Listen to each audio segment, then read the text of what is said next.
Net দুনিয়ায় এখন তুমুল আলোচনায় শামীম হাসান সরকার ও অহনা রহমান। একের পর এক বিস্ফোরক মন্তব্যে কাঁপছে সামাজিক যোগাযোগ মাধ্যম। সম্প্রতি এক টক শোতে অংশ নিয়ে অহনা রহমান তার প্রাক্তন প্রেমিককে জানোয়ার বলে উল্লেখ করেন।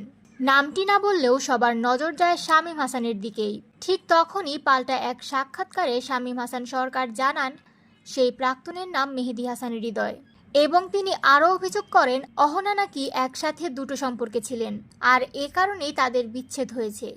এই মন্তব্যের ঠিক পরেই ফেসবুকে প্রতিক্রিয়া জানান অহনা রহমান।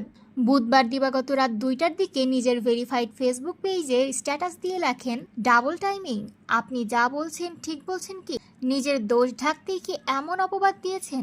এতেই শেষ নয়, এর আগেই অভিনেতা শামীম হাসান সরকারের বিরুদ্ধে গুরুতর অভিযোগ তুলেছেন আরেক অভিনেত্রী প্রিয়াঙ্কা প্রিয়া। তার দাবি, শুটিং সেটে তাকে অকথ্য ভাষায় গালিগালাজ করেছেন শামীম। শুধু তাই নয়, হাত তোলার পাশাপাশি মাদক সেবন ও প্রকাশ্যে ধর্ষণের হুমকি দেওয়ার অভিযোগও করেছেন তিনি।